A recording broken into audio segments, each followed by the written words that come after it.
So I had a wonderful call today with the Lakeville Chief of Police, Brian Paulson. Okay, um, over the incident where his four cruisers surrounded me on Dodd and Flagstaff while I was running, working out. Okay, they detained me, illegally detained me, and performed an unlawful search and seizure by started questioning me. Okay, because they got a 911 call that somebody was acting strange, throwing their hands in the air. Well, that's what people do when they run. Okay. So I asked him a lot of questions and he wasn't too open to hearing my side of the story. He was kind of protecting his officers in the 911 call. And I met with Mr. Hayter also at the Lakeville Police Department before I had a call with Brian Paulson. And then Mr. Hayter called me after this meeting I had with him. And he said, after the officers realized everything was okay, they decided to let you go, which he admitted there that they detained me unlawfully. Okay. So I asked Mr. Paulson, who holds police officers accountable when they violate someone's civil rights or the law? And he listed a long chief answer, okay, politically correct answer. But the real answer is nobody. Nobody holds local police officers accountable unless you have a lot of money or a really good lawyer, okay? And that's the truth of the matter. They don't hold themselves accountable. Almost every single police department in Dakota County, they don't have any internal affairs overseeing them. Okay, there's no entity that oversees police officer misconduct or conduct other than one building in Minneapolis. It's called the Post or the Peace Officers Standard, and it's where it's the entity that licenses police officers. And there's a total of about 5 people that work in that office that oversee every police officer in the state. Okay, and then same thing with overseeing and holding judges accountable. There's one tiny little office in Mendota Heights that oversee the accountability and discipline of every judge in the state of Minnesota. Okay. But as I'm asking Mr. Paulson questions, I asked him if he's ever taken a criminal justice class. And he said yes. Okay. And I asked him if he's ever heard of the terms grass eater or meat eater. Okay. These are terms out of the criminal justice textbook. Okay. And what they mean is police officers that take money on the side to look the other way for crimes. Okay. A grass eater will do small stuff, and a meat eater will, like, for example, take money from a drug dealer to look the other way. Okay. So those are the two definitions that he did not know about. And then I asked him, when you investigate, do you guys have full discretion over how an investigation goes?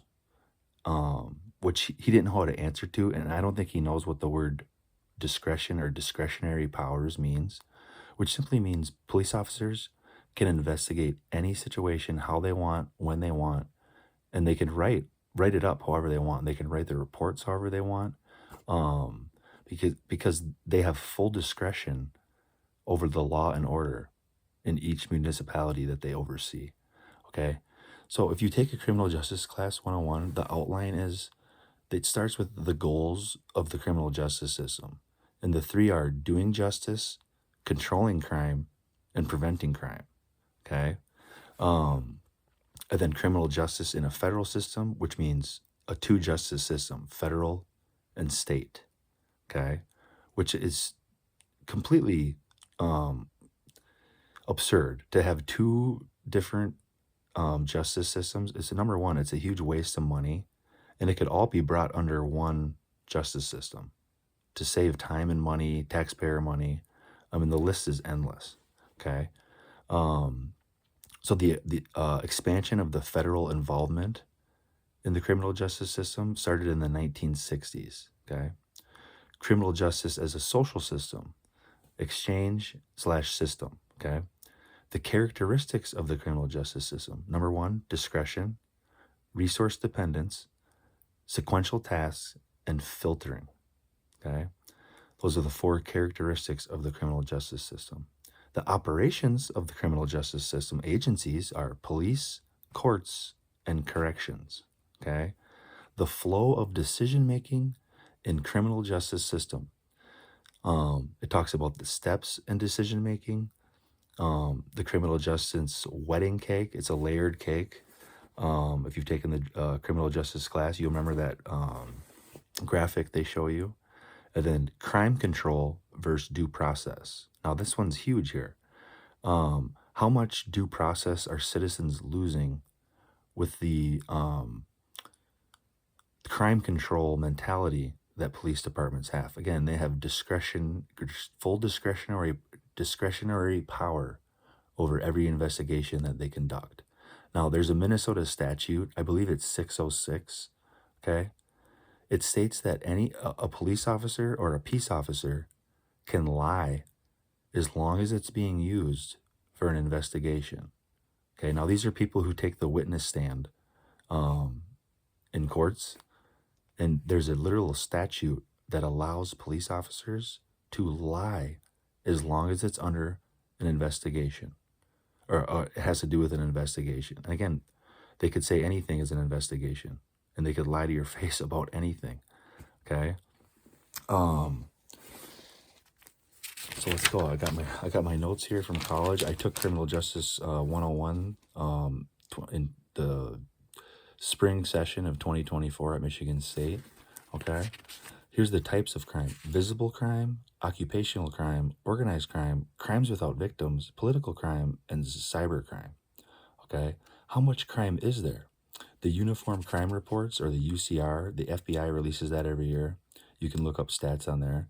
The National Crime Victimization Surveys, the NCVS, and then the trends in crime. Okay. I just want to get back to the 911 call that led to 4 Lakeville police officers surrounding me, okay, and detaining me. They said that I was going through a crisis, okay? Now, when the officers realized, you know what, he's actually just working out, and they said everything was okay.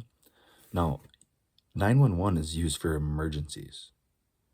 So if you call 911 and report stuff, this is the plea I made with Chief Paulson and Mr. Hayter. I think it's Sergeant Hayter at Lakeville Police Department. Are you going to follow up with this 911 caller? Okay. And then I asked Chief Paulson, do you know where I can get the 911 recording of the call that came in to you guys? And he goes, well, you already submitted your report, so I'm sure it's going to come with that. And I already know the answer to this question. You can't get 911 dispatch calls from local police stations' records requests. You have to do that through Dakota County 911 here in Dakota County. In each county, it's different, but it's usually through your county's 911 dispatch. Okay, so the chief didn't know what a grass eater or meat eater was. He doesn't know what discretion is. He doesn't know where that you can request to get the recording of the 911 call that led to the violation of your civil rights, okay, which is a crime.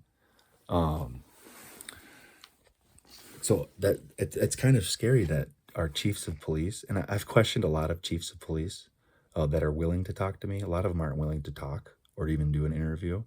Like he wasn't willing to sit down face to face to me.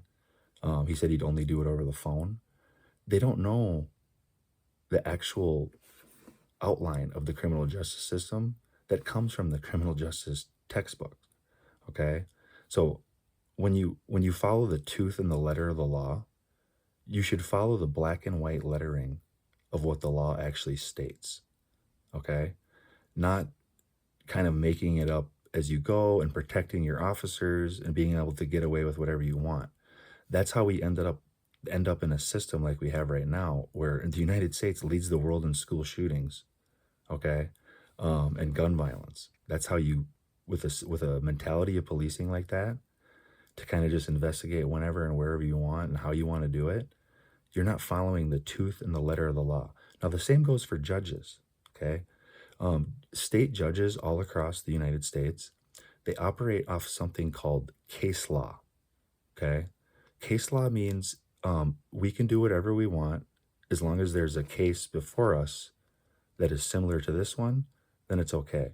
Now, there is no statute or law governing or saying judges can operate using case law. Here, I'm going to give you an example.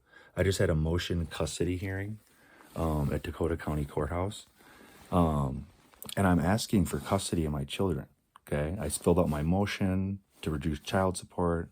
Okay, and the opposing side, okay, my ex, she shows up to the hearing she didn't oppose any of it. She didn't file any documentation to oppose any of it. Okay, so the judge deciding for us said, I'm going to order a continuance. Now, neither of the parties were both self-represented. Neither of us requested a continuance. Now, just 5 minutes before the judge said this, okay, she told another couple that was in there, she did the exact same thing to them. And she told the guy, I'm not allowed to give you legal advice, sir. Well, what she did was not just give legal advice. She made a legal decision or action on behalf of both parties. So when judges tell you they're not allowed to give legal advice, and then they literally say, I'm ordering a continuance without either one of you requesting it, okay? And then she told my ex what she needed to file. That's called giving legal advice. So if judges say, I cannot give any legal advice, and then they tell the other party, you need to file an opposition to this or a motion to dispute it, and then file or order a continuance on both your behalves when neither one of the parties requested it, that's not only applying the law on our behalf, but it's also giving legal advice. So that's how messed up our criminal justice system is because what's one thing you're never taught about as children through school? You're never taught about the tooth and the letter of the law. You don't take a constitutional class every semester until you're 18. You don't take a law class all the way 0 through 18, okay, or K through 12, there's a huge reason why they don't want you taking law classes, because everybody would be way more informed. They'd have more information on the law, and they'd all have a very good chance at representing themselves, and you wouldn't need lawyers. And that's the truth of the matter. That's why they don't want children at a young age to learn the law throughout their entire educational career. Okay, and it's just for that simple fact is the criminals, I call them, in the criminal justice system, and that's why they name it that, they can get away with whatever they want. From police officers to correctional officers to judges, they can break laws more than any class of society. And I call it white collar crime, because you see most judges, they'll wear a white collar and a robe, kind of like priests do. And they're literally, that's signifying white collar crime. Because white collar crime is very rarely investigated by any law enforcement agency. And that's where a lot of white collar crime is happening, is where lawyers wear white collars for the most part. Judges wear white collars with their robes. Okay. And I'm not trying to pick on them, but it's funny that they wear white collars and they're committing actual white collar crime. Okay. So I wish that's something people would understand. What are some of here's another thing I learned in my criminal justice class. What are some of the causes of crime? Okay. They come up with the biological explanations. Okay.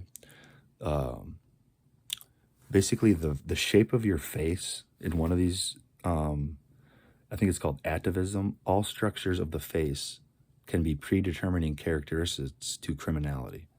Okay. And they go on and show you which types of faces are more likely to commit crime. And funny, Mr. Haydar matches some of these facial points for a face that is likely to commit crime. And he's a police officer. Okay, I'm not saying you should go by the atavism method of criminology, but it's funny that his face matches those faces. Okay. Okay, the victims in the criminal justice system, we're all victims of the criminal justice system, whether you've never committed a crime, you've never had a ticket in your life, okay? Because it's a sham, okay? It doesn't hold very bad people accountable. It doesn't hold people with lots of money accountable, okay? If you're a very rich person like Trump, there's a whole different justice system for you that money can buy you out of it. Okay, and think whatever you want about the guy. He was convicted of 34 felony counts in a courthouse, in a state courthouse, and he didn't serve 1 day in jail. Okay, now any other regular citizen without money and that wasn't a president, if they were convicted of 34 felony counts, that's 25 years to life of what Trump did. And some of it he was convicted of is fraud. Okay. Um, so 1970s, that was the victims' rights revolution. Okay. The acknowledgement of harm, the impact of the criminal justice system, decision making and effectiveness. They started promoting healing and help the offender. Okay. So this is when kind of like the mental health stuff took off in courts. When victims started to realize their rights were being violated by the criminal justice system, the criminal justice system invented a whole new part of it that started to do civil commitments and mental health counseling and all. They started going after people's mental health. Okay, which again is all protected. Anything about your health, it cannot be made public or used against you. Okay, unless you actually commit a serious crime. Which is protected by HIPAA, the 1996 HIPAA Act. Okay. So the victims' rights is what they were worried about in the 1970s. Victim services, right to be informed, right to be present, right to provide input, right to restitution, victim impact statements, and there's a whole list of stuff. If you just go take if you go take any criminal justice class, okay, you'll realize that none of that really matters. The stuff they talk about in that class, it all comes down to police discretion, courts discretion, case law, okay? That for the most part violate our First and Fourth Amendment rights to freedom of speech and freedom to exercise, okay? So I wish people would understand that. And the amount of interactions I've had with police, judges, and lawyers in the past 3 years, basically virtually absent in my life. It's something I'm very passionate about, is the criminals in the criminal justice system and holding them accountable. And sometimes I feel like a one-man band, but I know there's a lot of people that have been wronged by the criminal justice system. I know there's a lot of people that are innocent in prison right now or jail. Okay. And I know this for sure. There's a lot of dads in jail or prison right now for just not paying child support. That's it. Not even having enough money to be able to get a job to pay child support. They have their license taken away. They're unable to even go find a job or go to a job. Okay. And that's how they ended up in jail or prison. And again, we have a president, 34 felony counts, who didn't spend a day in prison. Now we have judges and prosecutors who allow pedophiles off with sweetheart deals who don't spend a day in prison. Yet we put fathers who have children that they can no longer provide for or even have a chance to once you put them in jail. Okay? And that was close to happening to me because they kept putting warrants out for my arrests. I wasn't able to apply. The jobs I did apply for, they turned me down because of these, or they turned me down because of my record. I was very close to being put in jail for not being able to afford child support. Okay. And I mean, I'm like one firing away from that happening to me, which I don't understand how that is justice or that is freedom. Okay. Now keep in mind, in 80s or 1989, it's Holmberg versus Holmberg, Minnesota State Court, Supreme Court decision ruled child support unconstitutional. Ruled child support unconstitutional. So what did they do? They changed the law. They changed the Constitution to make it constitutional. Okay. So that's what these people in the criminal justice system can do. Once a verdict or a decision has been made, they can literally go change laws. Okay, so it doesn't happen again. And that decision was based off administrative process or administrative law regarding child support. okay, which is rulings made by government agencies, not usually directed at criminal violations, okay? That's child support. Money, that's all they want is money. So I wish people understand that. I might be able to see my daughters in 3 years. I didn't want a continuance granted. I never requested one. So the fact that the judge did that on her own and delayed the case another month was literally insane to me. When she just got done saying, I cannot give legal advice to another couple, when she just literally made a legal decision on behalf of both of us. Okay? Love you. Have a great day.